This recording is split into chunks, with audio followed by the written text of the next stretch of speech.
حضرت امی عائشہ رضی اللہ تعالی عنہا روایت کرتی ہیں کہ جب سرکار دو عالم صلی اللہ علیہ وسلم سے میرا نکاح ہوا تو میری والدہ میرے پاس آئیں اور مجھے سرکار دو عالم صلی اللہ علیہ وسلم کے گھر کے اندر تک لے گئیں۔ وہاں کچھ انصار عورتیں موجود تھیں تو انہوں نے یہ کہا، مبارک ہو، تمہارا نصیب اچھا ہو اور تم بھی بہت اچھی ہو۔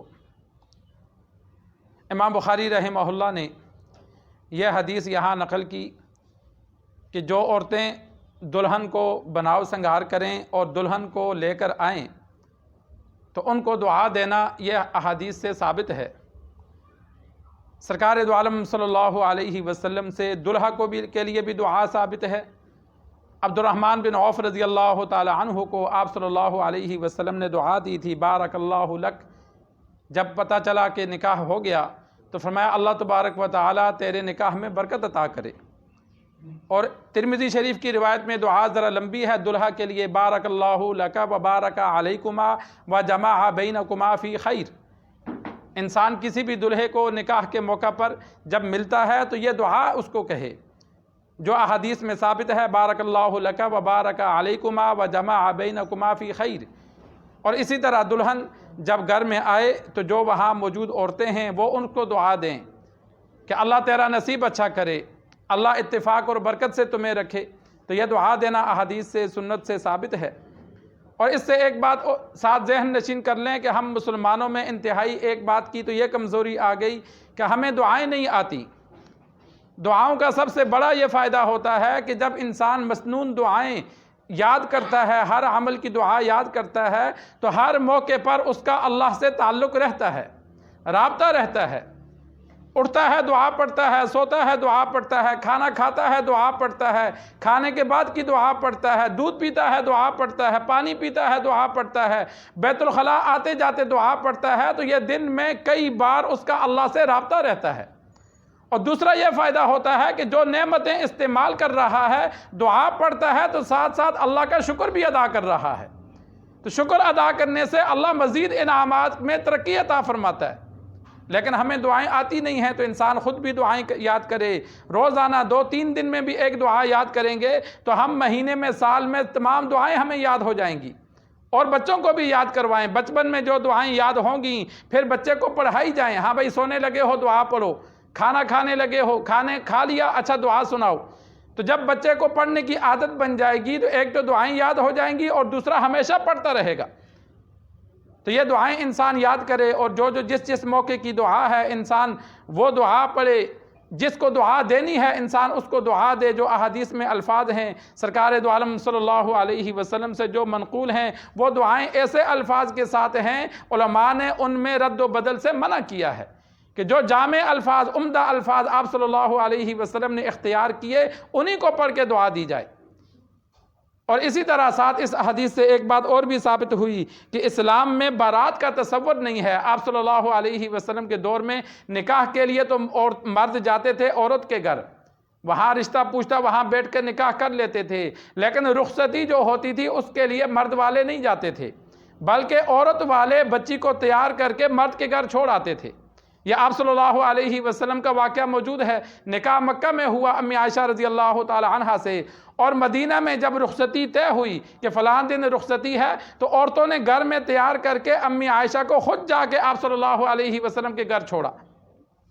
اور ایک روایت موجود ہے امی عائشہ رضی اللہ تعالی عنہا کی کہ یہ یتیم بچیوں کو پالتی تھی، ان کی شادیاں کرواتی تھی۔ محلے میں کوئی غریب لڑکی ہوتی تو یہ امی عائشہ رضی اللہ تعالی عنہا اس کی شادی کا جو خرچہ ہوتا وہ برداشت کرتی تھی۔ تو ایک انصاری لڑکی کو جب رخصت کیا تو سرکار دو عالم صلی اللہ علیہ وسلم نے اس موقع پر بھی امی عائشہ رضی اللہ تعالی عنہا سے فرمایا کہ کھیل کود والے دف بچیاں بچاتی تھیں، جب بچی کو لے کے جاتی تھی دلہن کو لے کے جاتی تھیں تو پوچھا وہ نہیں بھیجی؟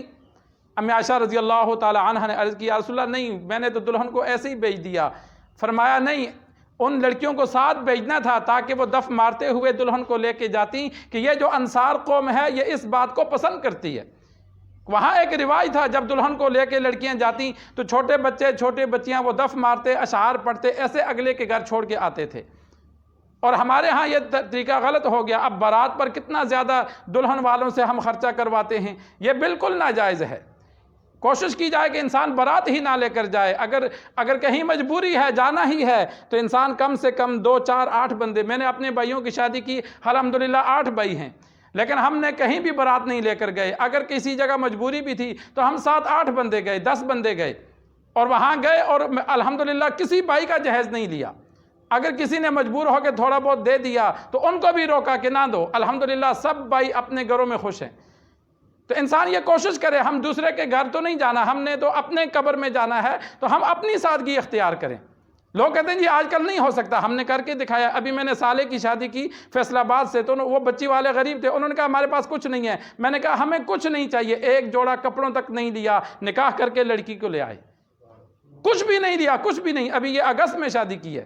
ہمارے استاد محترم ہیں مولانا دوست محمد ثابت، جوڑے پل میں رہتے ہیں، ان کے 4 بیٹے تھے، 4 بیٹیاں تھیں، تو انہوں نے بچیوں کی شادی کی، جس کپڑے میں بچی گھر میں موجود تھی نکاح کر کے اسی جوڑے میں رخصت کر دیا۔ 6 7 بندے بلائے، اور 6 7 بندے ہوتے، 7 بندوں سے زیادہ نہیں، نکاح مسجد میں پڑھتے اور اسی طرح بچی جس حال میں گھر میں موجود ہے اسی طرح رخصت کر دیتے۔ 4 بچیاں اور 4 بچوں کی اسی طرح انہوں نے شادی کی۔ اگر کوئی کہتا بھائی مولانا صاحب کچھ دو، وہ کہتے ہیں لڑکی کو وراثت دینی چاہیے۔ ہم لڑکی کو شادی میں خرچہ کرتے ہیں، لڑکے کی شادی میں خرچہ کرتے ہیں، جب وراثت کی بات آتی ہے تو کہتے ہیں جی وہ ہم نے جہیز دیا تھا۔ اور بھائی لڑکی کو جہیز دیا تھا تو لڑکے پہ خرچہ نہیں کیا، وراثت ہم لڑکی کی ساری کھا جاتے ہیں۔ جو کام کرنے والا ہے وراثت دینا وہ فرض ہے، ہم وہ دیتے نہیں ہیں، اور جو کام نہیں کرنے والے ہم اس کے لیے قرضہ لے کے خرچہ کرتے ہیں۔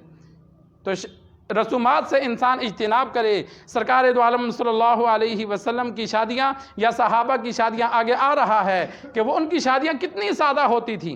چلتے پھرتے کہیں سفر میں بھی اگر کوئی لڑکی پسند آ گئی تو وہاں رشتہ داروں کو نہیں بلاتے تھے، جو گھر پسند آیا وہیں بات کی، وہیں شادی کر لی۔ یہ نہیں کہ اچھا اب بات طے ہو گئی پھر جائیں گے رشتہ داروں کو بتائیں گے، نہیں، 2 4 بندے ہوتے، جہاں لڑکی پسند آتی وہاں پیغام دیتے، اگر وہ مان جاتا تو ادھر ہی نکاح کر لیتے تھے۔ تو یہ سادگی، ہم شادی کو جتنا سادہ کریں گے تو اس میں آج کل تو مہنگائی کا اتنا زیادہ دور ہو گیا، تو اوپر سے ہم نے بھی زور لگا دیا۔ پہلے جہیز کم دیا جاتا تھا، اب جہیز میں بہت چیزیں، فریج، ایسی پتہ نہیں کیا کیا، وہ بیچارے لڑکی والے پوری عمر جہیز بنانے میں لگا دیتے ہیں۔ میں نے کئی گھرانوں کو دیکھا کہ وہ بیچارے بچی پیدا ہوتی ہے تو رقم جمع کرنی شروع کر دیتے ہیں کہ بھائی اب اس کا جہیز بنانا ہے۔ یہ پنجاب میں جو بچی پیدا ہونے پر ہم دکھ کرتے ہیں، وہ اس لیے دکھ نہیں کرتے کہ بچی پیدا ہو گئی، وہ باپ ٹینشن لے لیتا ہے کہ اب اس کا میں نے جہیز بنانا ہے، بارات کی روٹی دینی ہے، پھر آگے پتہ نہیں رشتہ کیسا ملے گا، پھر تعلیم دلواتے ہیں زیادہ سے زیادہ کہ بھائی رشتہ کوئی اچھا مل جائے۔ تو ان ساری چیزوں کو چھوڑ کے سادگی کو انسان اپنائے، اپنے گھر میں، دوسروں کو چھوڑو، جو لوگ کرتے ہیں کرنے دو، لیکن اپنی بہن، اپنی بیٹی کے لیے مجھے کئی کہتے ہیں مولوی صاحب کیا کیا، میں نے کہا میں نے کیا کرنا ہے، جس طرح دیگر علماء بچیوں کی شادی کرتے ہیں ہم انشاءاللہ اسی طرح سادگی سے کریں گے، ہم کیوں ٹینشن لیں۔ تو یہ انسان سادگی کو اختیار کرے، اپنے گھر میں کوشش کرے، اپنے بہن کی، اپنی بیٹی کی، اپنے بھائی کی شادی کرنی ہے تو اس میں جہیز سے بھی کوشش کرے بچے، اور بارات سے بھی کوشش کرے بچے، تاکہ لڑکی والوں کو جتنے بھی ناجائز رسومات ہیں ان سے بچنے کی کوشش کرے جتنا ہو سکتا ہے۔ اگر نہیں بچا جاتا تو کم سے کم کر دے۔ لڑکی والے اگر کہتے نہیں بارات لے کر آؤ تو کوشش کرو پھر کم سے کم جاؤ، وہ کہتے ہیں ہم نے جہیز دینا ہے تو ان کو بولو پھر بالکل تھوڑا سا دے دو۔ جتنا گناہ کا کام کم ہو سکتا ہے انسان اتنا کم کرے۔ اللہ سے دعا ہے اللہ ہمیں دین سیکھ کر، سمجھ کر عمل کرنے کی توفیق عطا فرمائے۔